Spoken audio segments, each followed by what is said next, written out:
Now you can hear this 4-liter Mercedes engine is screaming and begging for mercy under my ass, cause I had to speed it up to 130 miles per hour just to get acquainted, and to be honest, this car tried to surprise me from the very beginning, but it didn't succeed.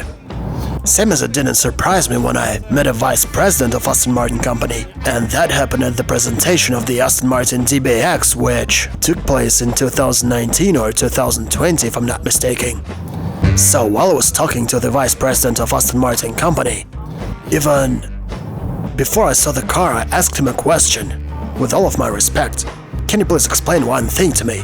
You don't provide this car with the engine of your own development, simply because you don't have a proper type of engine. You do have some powerful engines that get assembled by you or someone else, but those engines are not for a crossover. And you are so eager to break into crossover's world because not many people really buy your cars, and you don't get any crazy income. And you are so eager to make a crossover because you don't want Aston Martin to die, and that's obvious. But in which way you want to provide something new to the world, as you have said at your presentation? Because you told us it's gonna be something else, it's gonna be unique, built by Aston Martin. So even before I saw the car, I told him that this is impossible. And all these words that they want to offer the world an absolutely unique automobile that never had any analogs in history are just words, empty words. Seems that's all they're capable of, and if you haven't seen any of my previous test drives before, I would recommend you to watch all of my Aston Martin's test drives. So if you're really interested, watch these videos and see what kind of a rubbish Aston Martin really does. Aston Martin is just a beautiful picture. But if you forget about James Bond movies, which, let's be honest, made a good commercial, there's nothing to talk about. It doesn't exist.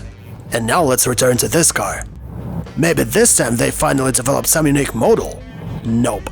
What they did is they just came to Mercedes once again and said, "Hey Mercedes, how are you doing? We're friends, you know. You've got a car we want to copy and make our own on its base, and it's called..." What they did is they simply put Aston Martin's skin over a GLE. Do I find this skin attractive? Yes, I do. I have no idea what you think about it when you see it on roads, if you ever saw it on roads. But when I finally saw it not on a picture, I kinda liked it. The front of the car is really beautiful. Same as its back, I really like this car. I like its appearance, it looks elegant. But it's the same engine they said on Mercedes C-Class and even G-Wagons and actually everything made by Mercedes. You can find this 4-liter biturbo engine everywhere. And here this engine performs only 550 horsepower. And after that they say they want to make an absolutely unique automobile with stylish interior. Talking about the last phrase, some of you may remember that recently I've been to Lada dealership. And one of the things in their cars I hated most, one of their f***ups that really dragged my attention, was that foam rubber sticking out from underneath the windshield. I was scolding them for this, but now I'm taking it back and apologize, cause even Aston Martin company did the same stupid shit. I don't wanna look bad-mannered. But guys, seriously, all the way while I'm driving this Aston Martin, I'm literally oblique to behold this wrinkled labia peeping at me from the front panel. And it's always there, I cannot hide it. I guess everyone who follows my videos already knows how I treat Land Cruisers and their owners and what I think about them. But for those who don't, I will put the part of that video right here as a reminding. I will always be smiling into Land Cruiser's owner's face cause he's a moron. But I really don't know what to think about Aston Martin's owners. This car is a cognitive dissonance. The thing is that this car is being sold in Russia for a year and a half, I guess. Do you know how often I met them on roads? Twice. Нет. Okay, 3 times. The first one was standing at the dealership that was actually selling it. The second one was really driving somewhere. And the third is the one I'm driving right now. What I was really wondering about is whether it differs from a Mercedes. It does. It differs with its price. It's much more expensive. That's it.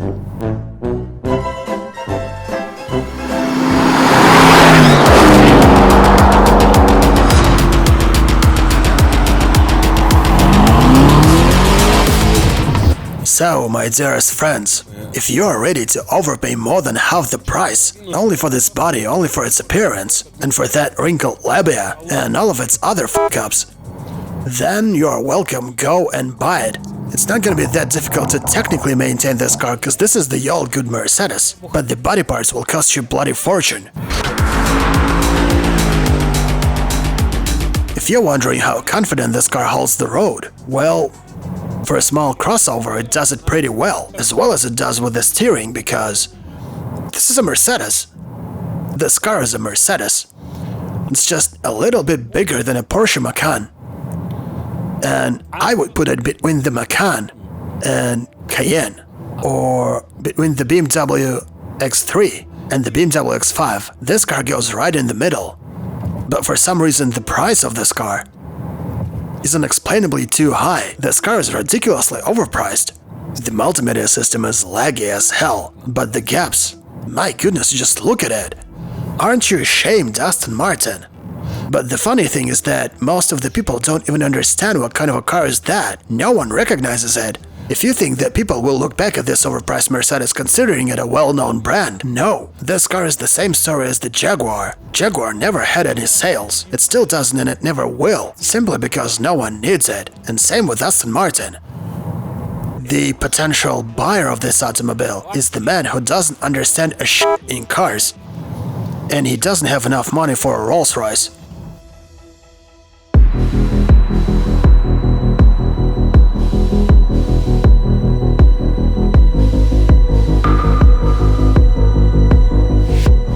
Do you find it stylish? I do. I really find it beautiful. I like the colors. I like the style of the interior in general. And also I like this wonderful wooden elements and even these stupid and absolutely useless buttons. I really like it. And especially the multimedia system, I like how slow it is. It's so Mercedes. But what about the driving modes? Here they are. They're quite intuitive, by the way, and you get used to it pretty fast. All you have to do is to give it a tap.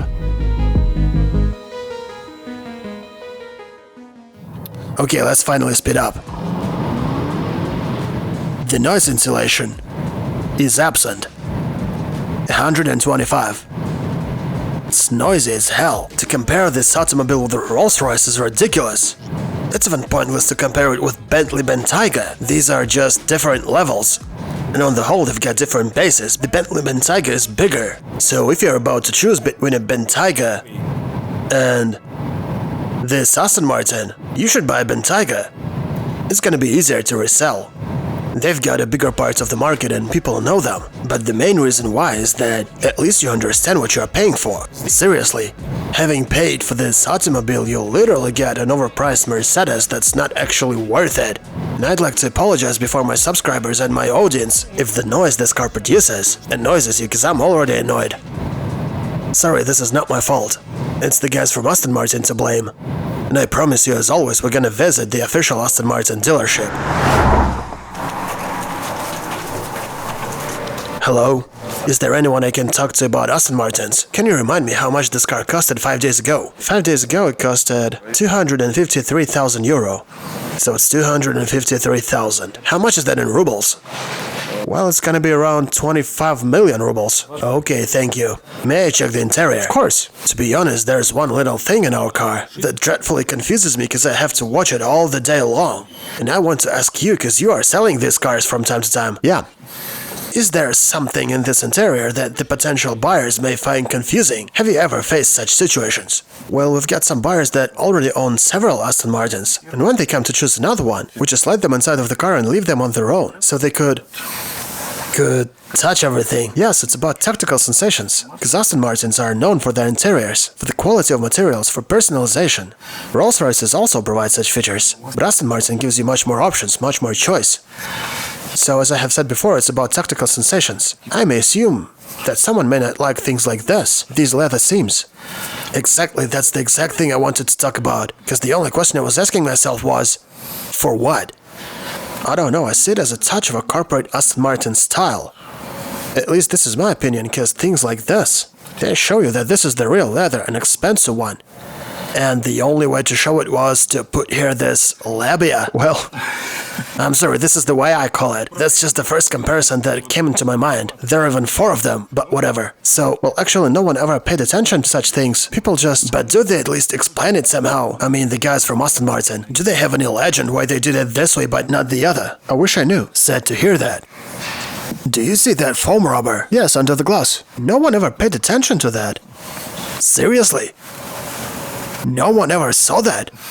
I don't know, I never looked there. What are they doing here then? You just told me you let the clients stay here as long as they want. You leave them alone and they can touch everything if they want to. Well, not as long as they want, but until they... Yes, until they got some questions, I understand. It's strange they don't notice it. But whatever, being objective, this interior is cool. It's all leather, it's well made, it's beautiful. Lots of unusual elements like these door handles, and it's not cheap. And look at this coat hanger. And the coat hanger, of course. Everything is so unusual, that's clear. It's stylish, and I have absolutely no questions to that. More than that, I really like the appearance of this car. This car is beautiful and stylish, but how many of them have you sold? Well, that's a commercial secret. Come on. But a lot. Well, pretty enough, but I don't see them on the roads. Well, we live in quite a big country. We sold lots of cars in Sakhalin and Vladivostok. So, mostly on the east of the country. Okay, can you describe me Aston Martin's clients?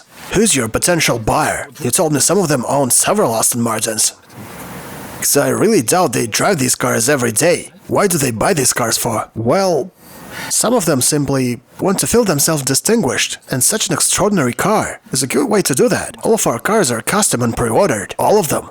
Yeah, I'm not the one to judge, but sometimes our clients order really crazy things. The colors, for example. Today they became extremely bright and saturated. Yeah, I understand this problem. Why the hood opener is from this side? That's a good question. I asked myself about that many times. We've got only two cars where the hood opener is from the driver's side, the DB11 and the DBX. The first one's got the button. Yeah, and this one's got a lever.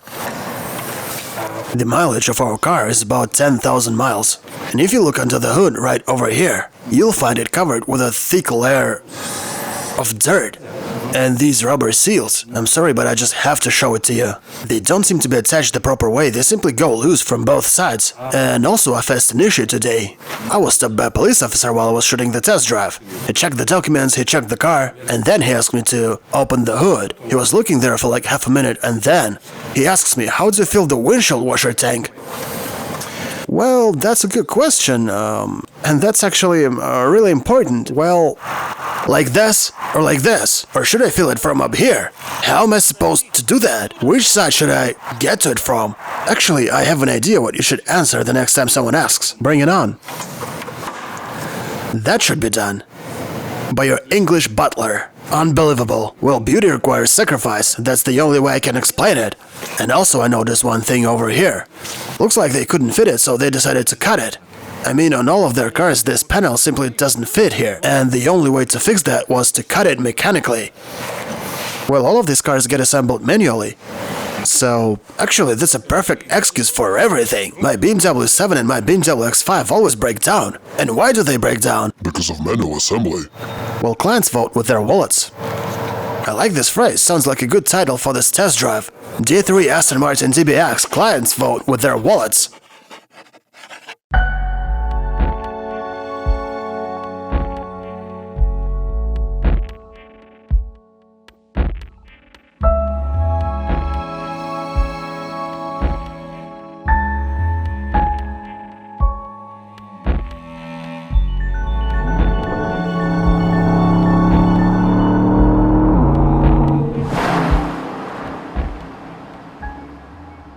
Well, I can't say I learned a lot of new information after I visited the only Aston Martin official dealership in Russia who are selling these cars. And first of all, well, let's be honest. It's just me who is calling it the official dealership, but in fact, this is not true.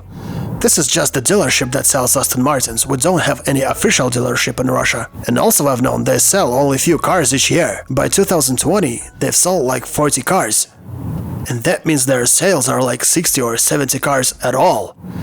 But whatever, that's not the main point. The point is that this car exists in this world. Some engineers worked on it and they built it. And this car is the live proof that the Aston Martin company is trying to break out by any means possible. They're trying to make something that people will buy. And the thing is that the Aston Martin company has raised the bar so high in order to distract people from what it really is, and they managed to fly so high exclusively with the help of the movies about James Bond. And if you take it away, all of this movie product placement, or check out the very oldest movies, you will find no Aston Martins there, my friends. Not even close. Anyways, my opinion never changed, and I still think people buy this car just for owning it, but not for driving it often. It's just a thing they can boast about, saying, I've got a 550 horsepower Aston Martin, it shouldn't cost more than 150,000 euro, and 50 of them I will give only for the Aston Martin's brand, and the rest of it for Mercedes, cause technically it's a Mercedes that costs 100. This is just a Mercedes with a good and fat configuration, for some reason with an Aston Martin's logo on it, as if it separates it from all the other world and makes it special in some crazy way. And you know what, I agree, this car is really special, it's unique, cause no one owns it. At least in Moscow, there are fewer of them here than Rolls-Royce's Cullinans, even though Cullinans are much more expensive. And I want to make my point clear, I don't mind when some car brands cooperate and share the same engines. I don't mind this car has got blinkers from the Mercedes. For example, Tesla's got the same turn signal switcher and I don't mind it. I'm being honest, there's nothing bad in this. If there are good details made by some brand, others should use them, why not? For example, I know that from now on the Land Rover is going to buy and put engines from the BMW the S63 TO. So what? Hello. Hey, how are you doing? This is your only friend that always calls you while shooting test drives.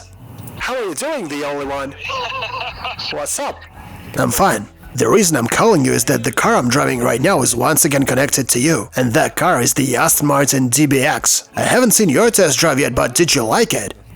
Yeah, because it reminded me of a Range Rover. It's same heavy with the bad steering, and every single second this car is trying to kill you, and that's why I loved it. That's why I love you, thanks. By the way, it also reminded me of an SVR, because when you try to change lanes, the back of the car changes the lane 2 seconds later than the front of the car. And tell me please, how did you like that labby on the front panel? Did you even notice it? That stitch. Yeah, I remember there was that leather bump. Sure, I remember there was like few of them. They were not just on the front panel only. Actually, they put these folds like everywhere. Yeah, that's the thing I was talking about. I called it labby, but you're calling it leather bumps. That's it. Okay, my crazy Land Rovers and Aston Martin's fan. Hugs and kisses. I'm just a fan of British brands, that's it. That's true. Okay, man, was glad to hear you. Bye. See you later, man. Thank you. We'll stay in touch. These seats are extremely uncomfortable. The word comfort itself has nothing to do with this seat. Okay, maybe these seats do look pretty, or even beautiful, but my arse and back really hurts. It hurts. When you buy a Rolls-Royce, you understand what comfortable means. And you feel that comfort. You feel the suspension cares about your ass. But not here. I don't get it, because it doesn't claim to be a sports car. Shortly summarizing everything I heard from the guys from Aston Martin, they told me that they see this car as a sports crossover. But this car is not a sports crossover. It's not even provided with carbon ceramic brakes. I expected to have some for 250,000. But no, you want to get 450,000 instead. For the configuration 707, right? With a charged engine. That will never survive more than 30 or 40,000 miles. But you don't really need that, because they are not gonna drive it anyway, and they don't really sell much of these cars, which means very few people own them, so no one's gonna complain. Your plan is unveiled. There's nothing sporty here, there's no sharpness in the movements, there's just nothing. This car is a scam. A scam. There's no other word for it. This is where I order you to finish. This is where I offer you to finish. Order a taxi. Yeah, that's right. This is where I should order myself a taxi and go home. Give this car back to its owner and forget about it forever. And you know what? When I finally see such car on the road next time, what I'm gonna do is look into the face of its happy owner who gave away a bloody fortune for it and think, did he caress that labby on the front panel when he started the car this morning? See ya.